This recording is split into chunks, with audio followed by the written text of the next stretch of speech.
Cumprimento a todos no santo e bendito nome de Jesus. Quem está feliz com o Senhor, diga um amém bem assim.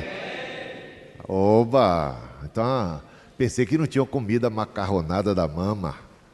Pelo jeito comeram. Gente, quem gosta de segredo e mistério? Hein? Ninguém gosta de confessar muito isso, mas todo mundo curte. Segredo e mistério. Segredo e mistério. A mensagem de hoje diz respeito ao maior mistério da história da humanidade. O maior mistério. Gente, um mistério que esteve oculto em Deus. Só Deus sabia, nem os anjos. Só Deus sabia, ninguém mais. É o maior mistério da história. E ele foi revelado aos apóstolos. E, em particular, ao apóstolo Paulo, que compartilha conosco o mistério. Quem já leu a epístola de Paulo aos Efésios, quem já leu a epístola de Paulo aos Romanos, quem já leu as escrituras do Novo Testamento, tem familiaridade com este mistério. Abramos a Bíblia em Efésios e vamos já para o capítulo de número 1. No capítulo 1 da carta de Paulo aos Efésios, versículo 9, veja o que Paulo diz. Desvendando-nos o mistério da sua vontade, segundo o beneplácito que propusera em Cristo. E aqui no versículo 10 ele revela qual é o mistério. De fazer convergir nele Cristo, de fazer convergir em Cristo, na dispensação da plenitude dos tempos, todas as coisas, tanto as do céu como as da terra. Eis aqui o mistério, fazer convergir em Cristo todas as coisas, tanto as que estão no céu como as que são da terra. Nele digo, no qual fomos também feitos herança. Veja o versículo 21 até o 23, ainda no capítulo 1, versículo 21.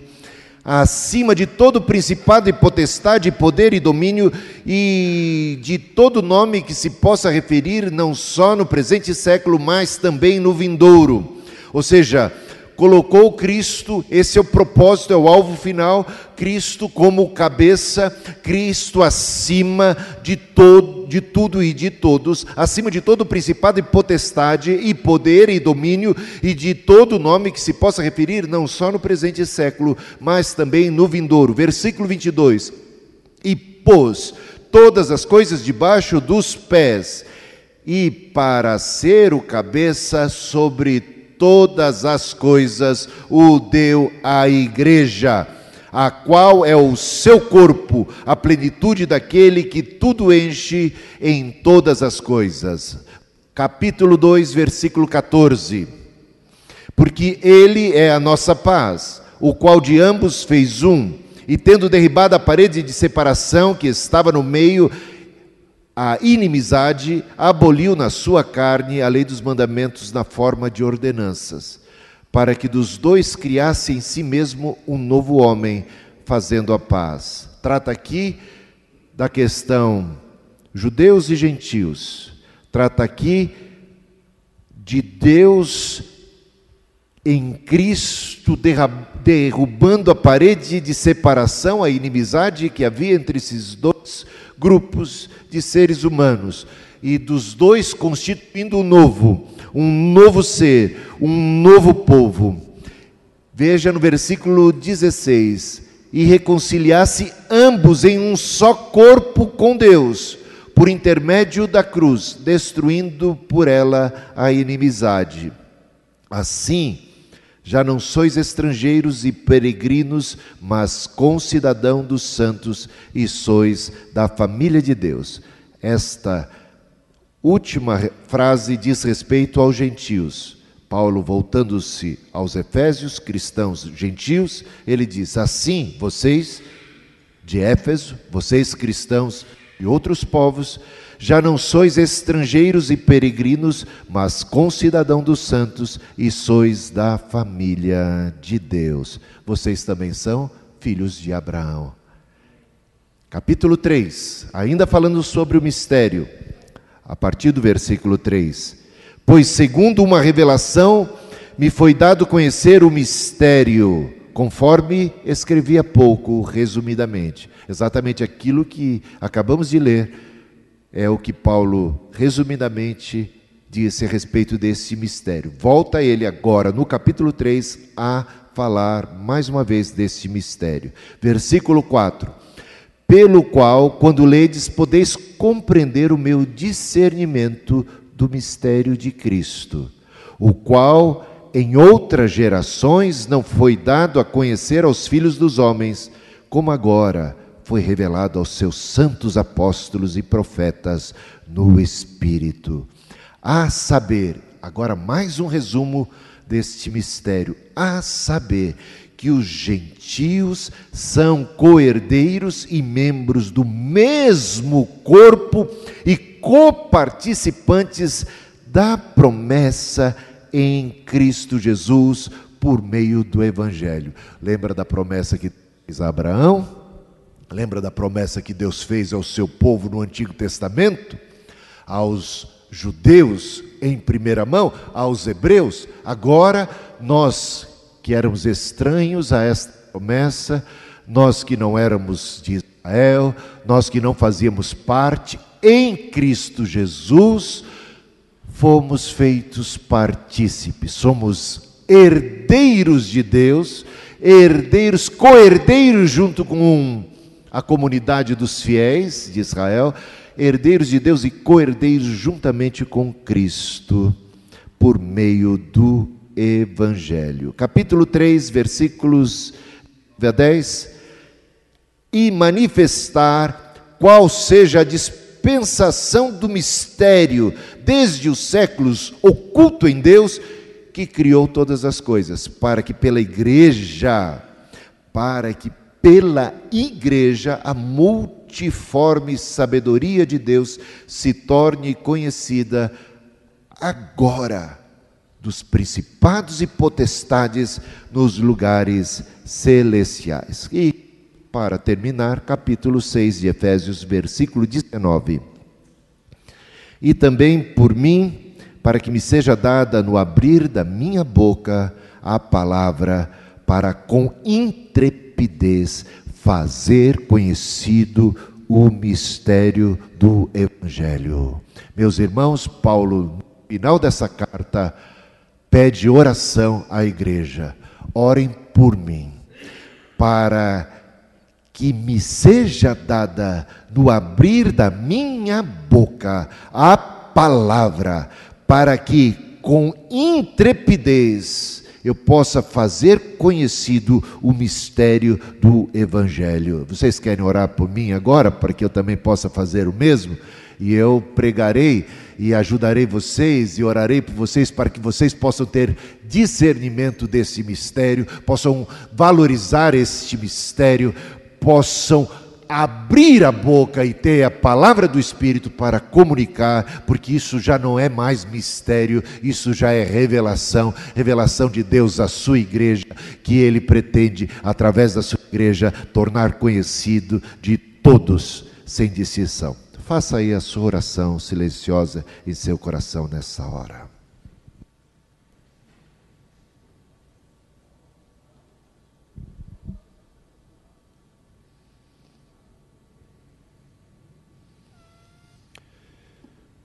Amém.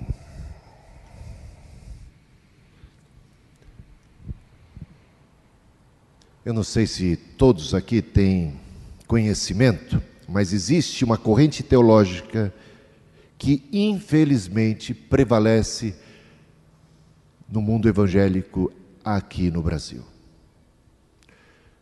Essa corrente teológica simplesmente ignora esse mistério e ensina que Deus tem dois povos, Israel e igreja. Ensina que Deus tem dois planos distintos de salvação, um para Israel e outro para a igreja. faz uma distinção, ou seja, se aqui lemos que em Cristo a parede de separação entre gentios e judeus foi derribada, este grupo teológico, que está aí em praticamente todas as denominações evangélicas, ensina ou edifica o muro que Jesus derrubou. Ou seja, continua para eles existindo uma parede. Se Jesus derrubou, eles a reconstroem e fazem eles distinção entre judeus e gentios, e até com planos distintos de salvação, e até com segundas vindas distintas, uma segunda vinda para a igreja e uma segunda vinda para Israel. Então são 3 vindas de Cristo, a primeira, e tem mais 2 por vir, uma para a igreja e outra para Israel. Eles dizem que quando Jesus Cristo veio a primeira vez, ele veio para Israel, e para reinar e estabelecer o seu reino com Israel, para ser o rei dos judeus. Mas acontece que os judeus rejeitaram a Cristo, e aí Jesus ficou numa situação difícil, porque ele foi rejeitado. Então seu plano fracassou, e aí é que ele entra com um plano B, e esse plano B é exatamente a igreja, que para este grupo, que se chama os dispensacionalistas, a igreja é simplesmente um plano secundário de Deus. Jesus fracassou na sua primeira vinda, veio para estabelecer o reino, mas não conseguiu. Os judeus rejeitaram e Cristo agora então apela para um plano B, secundário, e aí constitui a igreja, que para eles não tem nada a ver com os gentios, sendo uma entidade distinta,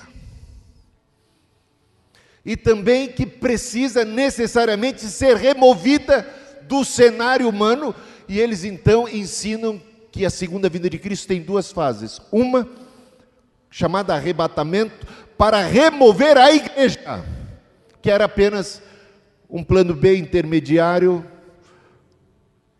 para voltar a lidar com Israel, nos termos da expectativa judaica de um reino político deste mundo, com trono em Jerusalém.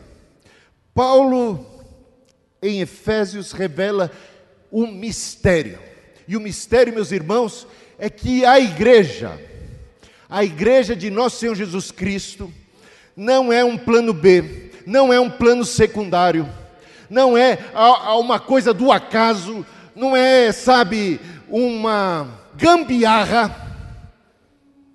A igreja faz parte do plano eterno de Deus. Não foi um acidente de percurso, não surgiu como um arranjo de última hora.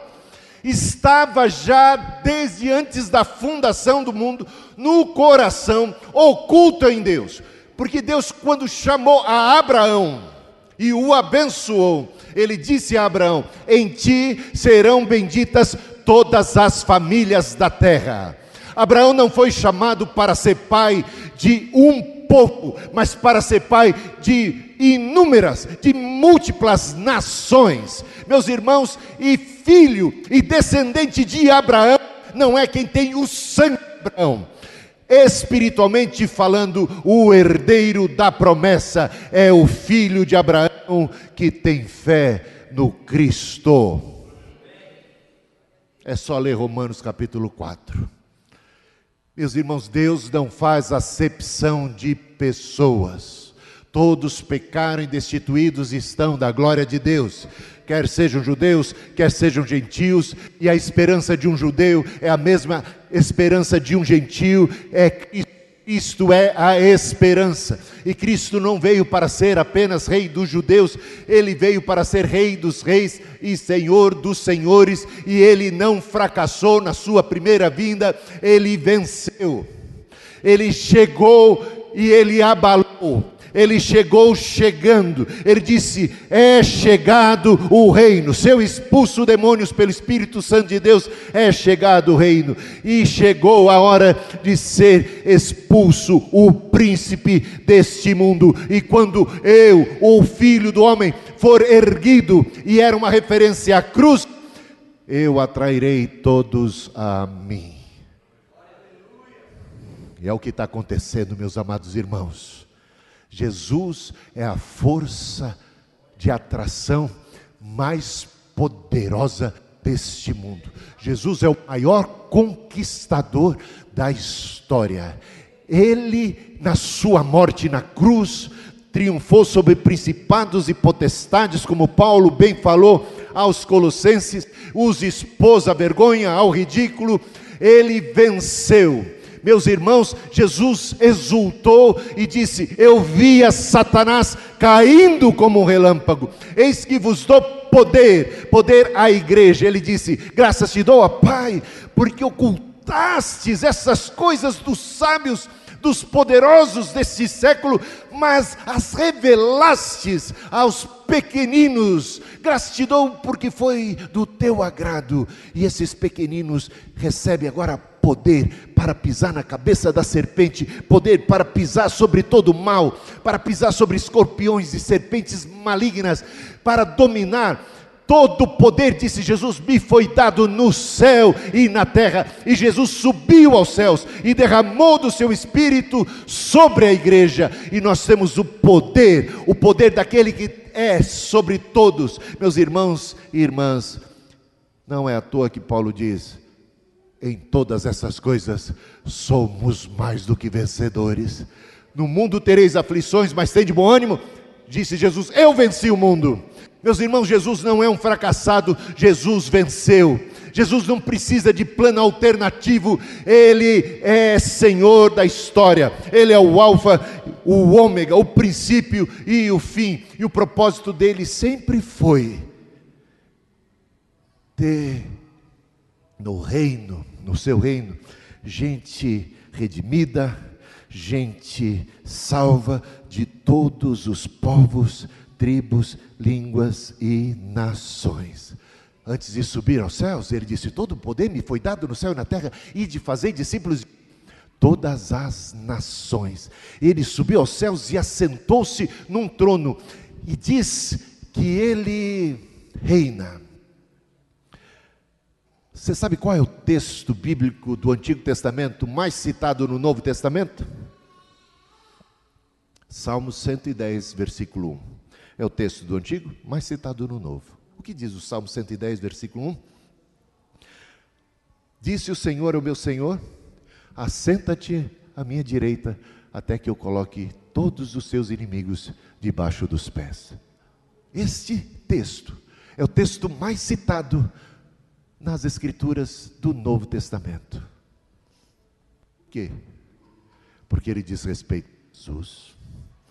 Porque ele diz respeito a algo que Jesus está realizando. Meus irmãos, onde é que está Jesus? Assentado à destra de Deus Pai Todo-Poderoso. Sabe o que diz o apóstolo Paulo? 1 Coríntios 15, 25. Ele diz assim: é necessário que ele reine, colocando os seus inimigos debaixo dos pés. O último inimigo? A morte.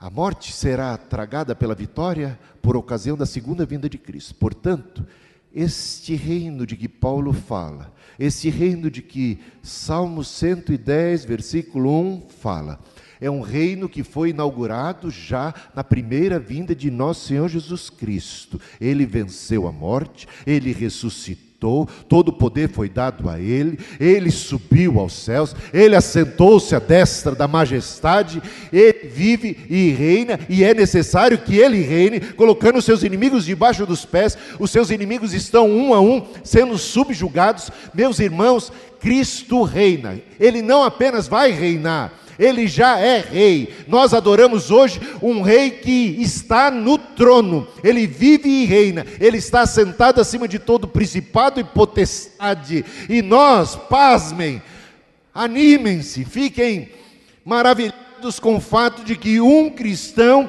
está agora sentado juntamente com Cristo lá nas alturas. O vô Raul está sentado aqui no banco, mas a sua posição espiritual é de alguém que está em Cristo.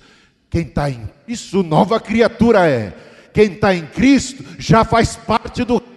Quem está em Cristo tem o poder do Cristo. Quem está em Cristo está lá no céu, ainda que esteja aqui na terra. Quem está em Cristo tem duas cidadanias: ou é brasileiro e é cidadão do reino celestial de nosso Senhor Jesus Cristo, um reino que já foi inaugurado e é um reino que não tem fim, não tem fim, é um reino eterno de nosso Senhor.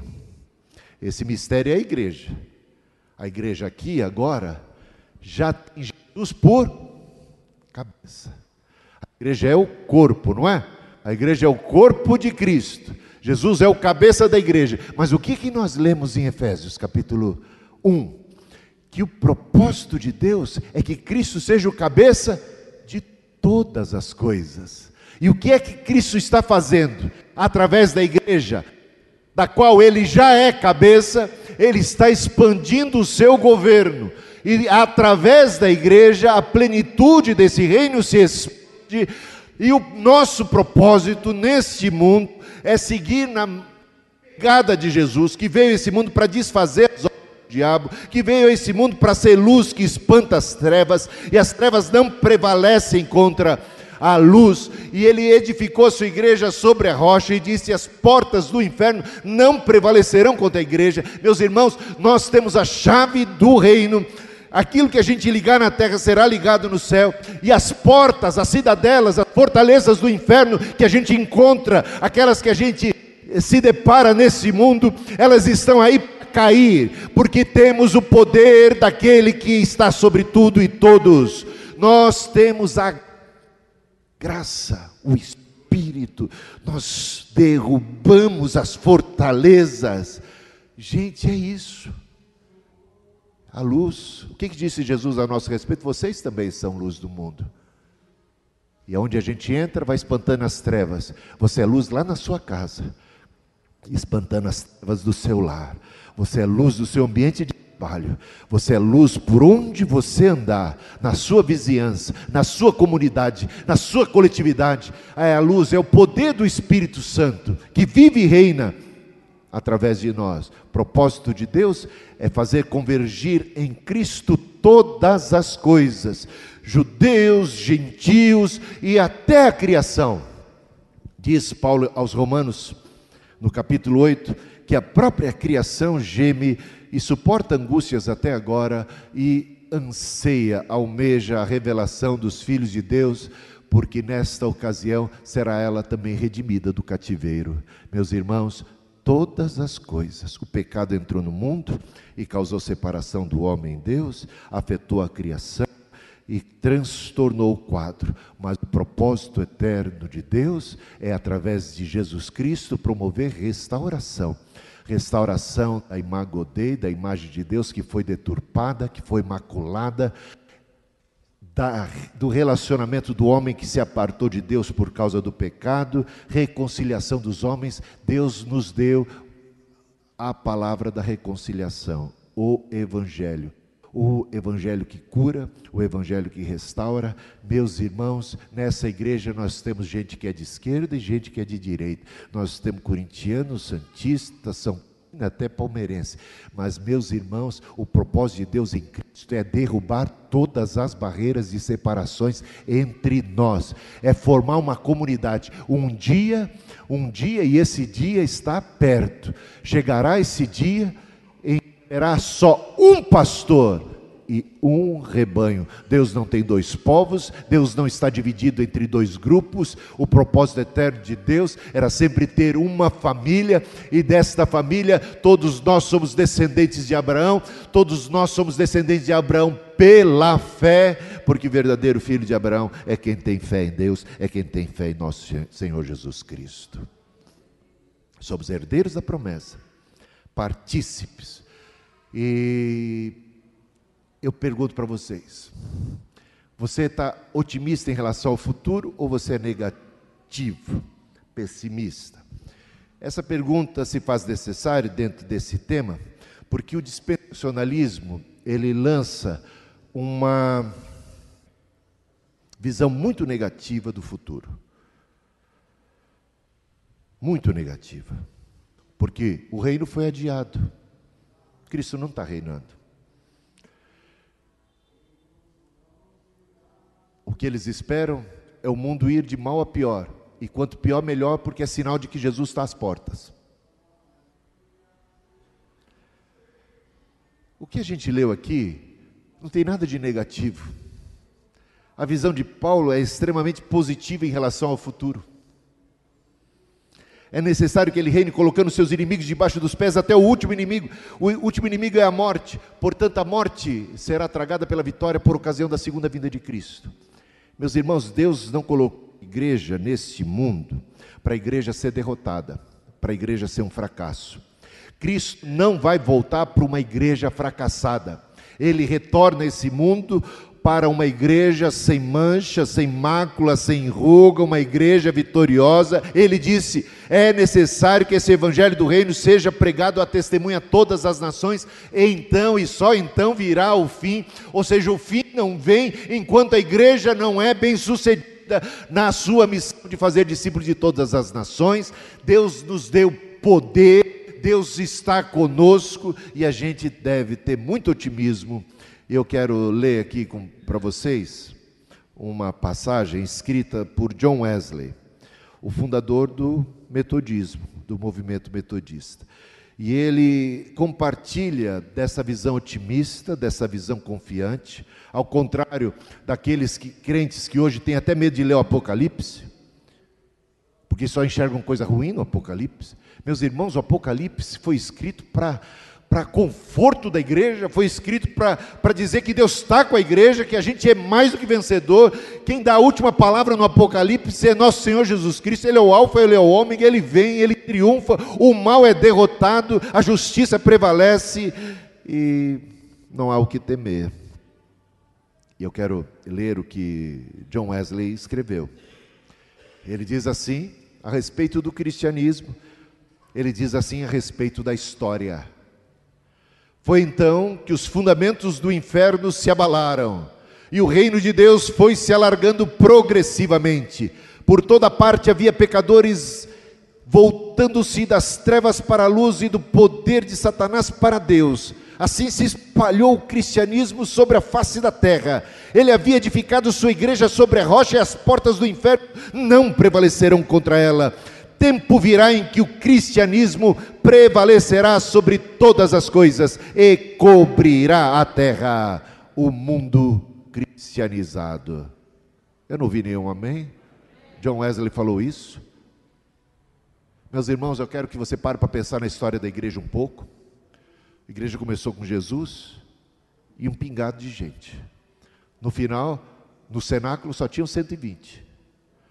Assim começa a igreja, 120 judeus, acovardados num certo sentido, a princípio, antes do derramar do Espírito Santo, escondidos, com medo dos judeus, com medo dos romanos, com medo daqueles que mataram Cristo, que agora os perseguiam os seguidores de Cristo.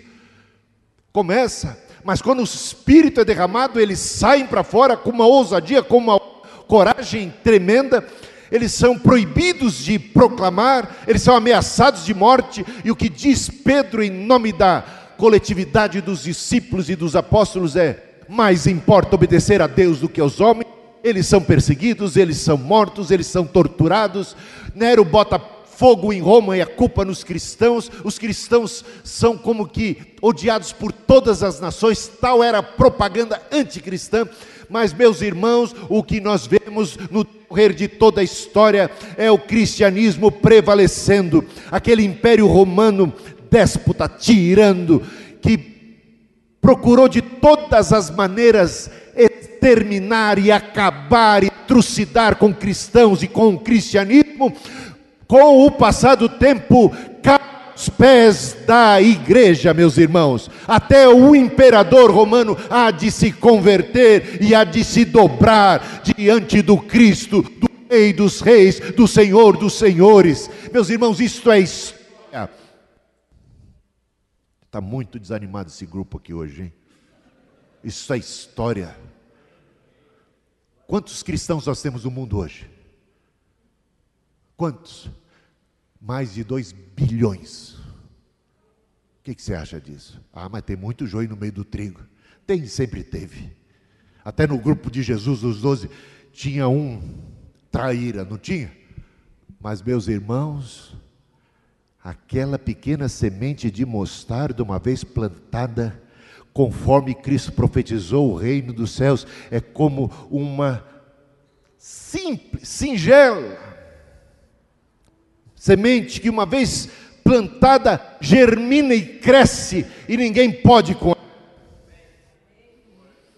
É como alguém que também planta o trigo, e ninguém pode com esse trigo. O trigo cresce.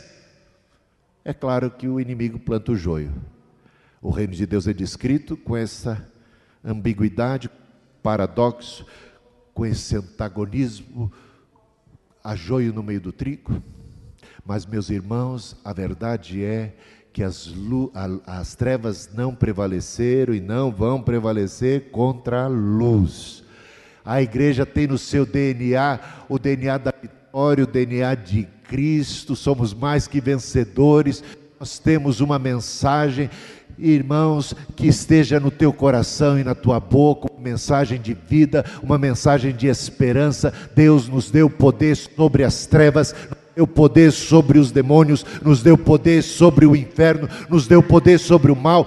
John Wesley tinha tanta fé nisso, que ele ousou no seu tempo combater o mal milenar que era a escravidão, porque ele não entendia que algo como a escravidão deveria permanecer, deveria existir à face da igreja.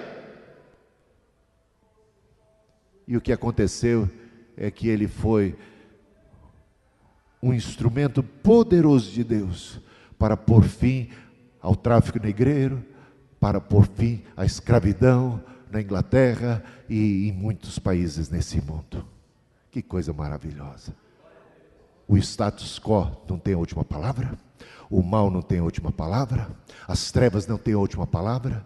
Meus irmãos, Deus nos deu poder, Deus nos deu o Evangelho, Deus nos deu luz, Deus é luz em nós. Façamos a obra, sejamos porta-vozes desta mensagem, deste Evangelho, vivamos o Evangelho. Sabe onde que Jesus é rei? Jesus disse assim: o reino de Deus não vem com aparência, isso está em Lucas 17, versículo 21. O reino de Deus não vem com aparência física, não é como os judeus esperavam, um reino político, de um Cristo aqui em Jerusalém, num trono político. Jesus disse para Pilatos: o meu reino não é desse mundo. Jesus disse para os discípulos que queriam e disputavam por primeiros lugares no reino, ministério, e agora que o presidente foi eleito, tem aquela disputa, quem vai ser ministro disso, quem vai ser ministro daquilo, sempre é essa cobiça, porque as coisas são assim nesse mundo, as pessoas querem o poder, querem os primeiros lugares, e Jesus disse: no reino de Deus não é assim, vocês não entenderam nada. O reino de Deus não tem nada a ver com esse sistema político, não é mundano, não é deste mundo. O trono de Jesus não é aqui na terra. Leia a Bíblia mais vezes para você ver que o trono de Cristo, o trono de Deus é celeste. O trono de Deus está nos céus. E Jesus disse: o meu reino não é deste mundo. E ele disse: não vem com aparência física, nem dirão, o reino de Deus está ali, ou o reino de Deus está acolá, ele está em Jerusalém, ou ele está lá em qualquer outra parte, ou capital do mundo. Não, o reino de Deus, disse Jesus, está no meio de vós. O reino de Deus está aqui, meus irmãos. O reino de Deus já é uma realidade presente. Aonde a vontade de Deus se faz, ali está o reino de Deus. Venha a nós o teu reino. Seja feita a tua vontade, assim na terra como no céu. Seja feita a tua vontade aqui na minha vida. Quem quer que a vontade de Deus seja feita na sua vida, no seu futuro, na sua existência, levanta a mão. Quem quer que a vontade de Deus seja feita no seu lar. Quem quer que Jesus reine, ele é o cabeça da igreja, e a partir da igreja, como cabeça, ele vai se tornando cabeça de tudo, porque o propósito de Deus é fazer convergir em Cristo todas as coisas. É necessário que ele reine, e ele está reinando, colocando todas as coisas debaixo dos seus pés, e é através da igreja que esse processo do reino se dá e se amplia, ainda que haja presença do joio. Meus irmãos, o tempo virá em que, como as águas cobrem o mar, o conhecimento da minha glória há de encher toda a terra, disse o Senhor. E já há uma visão do futuro, no livro de Apocalipse, é visto já antecipadamente uma multidão de salvos e remidos de todos os povos, tribos, línguas e nações. Sinal do sucesso da igreja. A igreja não é derrotada, a igreja não é um plano secundário, não é um arranjo de Deus, a igreja é o propósito eterno de Deus, e é através dela que judeus e gentios podem se converter, ser feitos novas criaturas e participarem do reino de Deus, porque o reino de Deus não é comida nem bebida, mas é justiça, paz e alegria no Espírito Santo. Quem pode experimentar justiça, paz e alegria, pode experimentar justiça, paz e alegria aqui e agora. O fruto do Espírito é o quê? É paz. O fruto do Espírito é o quê? É amor.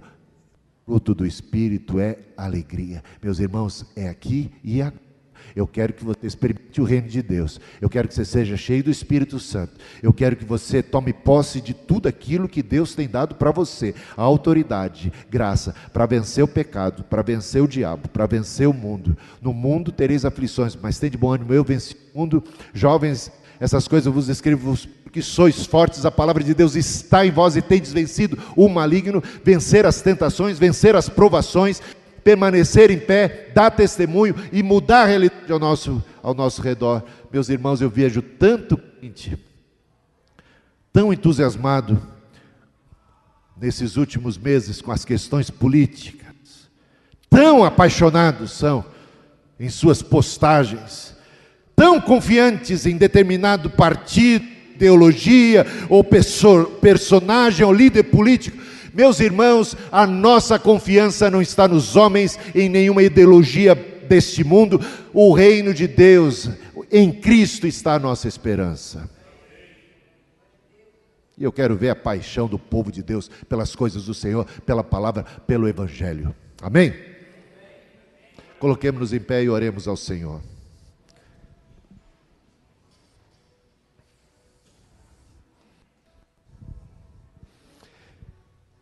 Amado Pai Celestial, nós te louvamos porque Tu és tão sábio, tão prudente. O Senhor é perfeito nos seus planos, nos seus desígnios. O Senhor é tão elevado, tão acima da nossa compreensão. E obrigado porque revelastes em Cristo este mistério, este plano salvífico, este plano redentor, que congrega em uma só família, judeus e gentios, redimidos, lavados, que estão com o Cristo, com o Messias, que é Rei dos judeus, que é Rei dos brasileiros, que é Rei dos reis, que é Senhor dos senhores, que é o Rei das nações. Nós te adoramos nesta noite, aqui reunidos neste lugar, como corpo do qual o Senhor é o cabeça, o Senhor é o número 1, o Senhor vive e reina, e que o teu reino se expanda, e que o teu reino se faça presente na nossa vida, que as palavras da nossa boca, o meditar do nosso coração, reflitam os valores do reino.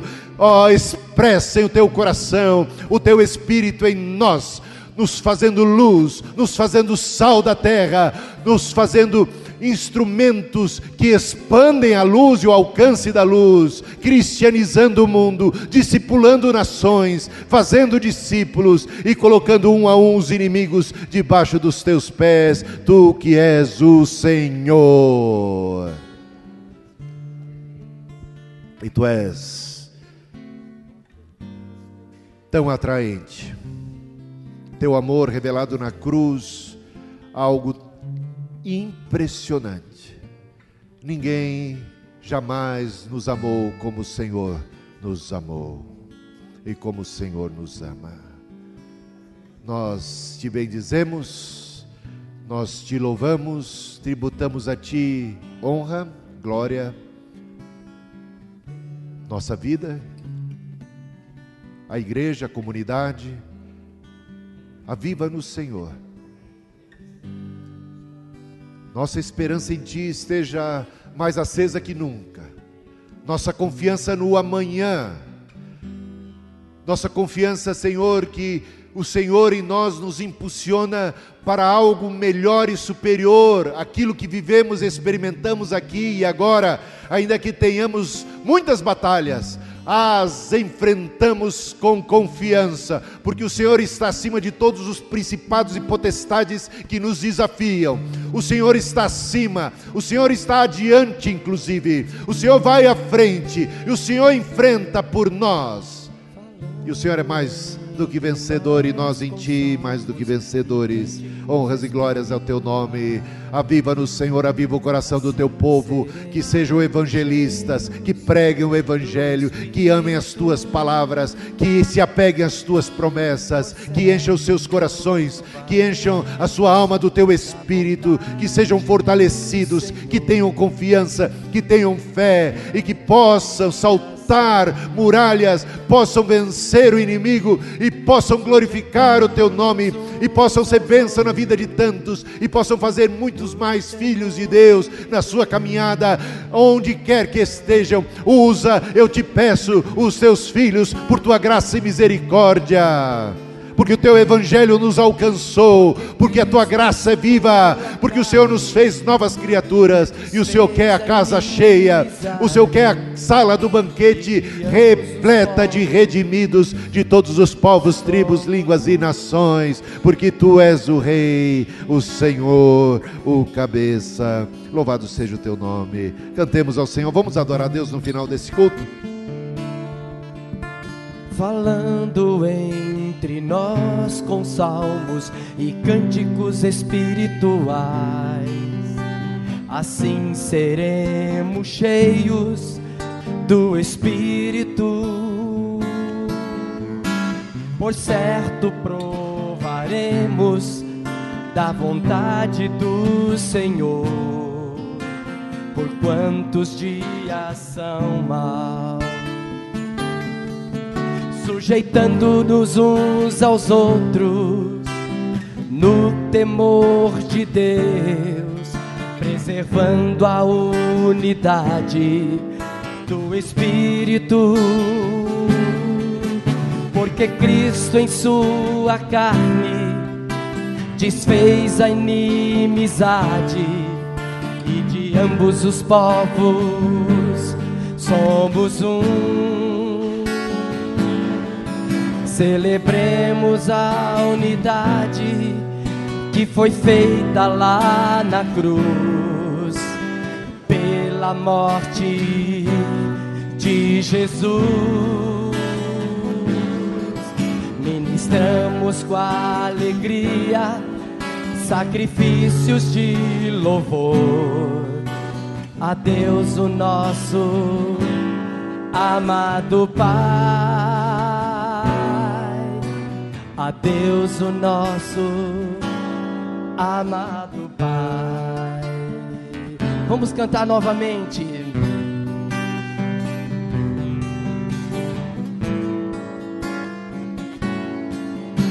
Falando entre nós com salmos e cânticos espirituais, assim seremos cheios do Espírito. Por certo provaremos a vontade do Senhor, por quantos dias são maus, sujeitando-nos uns aos outros no temor de Deus, preservando a unidade do Espírito. Por quê? Porque Cristo em sua carne desfez a inimizade, e de ambos os povos nos fez um. Celebremos a unidade que foi feita lá na cruz, pela morte de Jesus. Ministramos com a alegria, sacrifícios de louvor a Deus o nosso amado Pai, a Deus o nosso bondoso Pai. Que a bênção de Deus Pai Todo-Poderoso, a graça de Jesus, o Filho, e a comunhão do Espírito seja com você, com a sua casa e com a nossa missão aqui na terra. Muita felicidade nessa semana, muitos frutos para a glória de Deus. Uma semana de paz e bênção de vitória a todos. Amém, amém.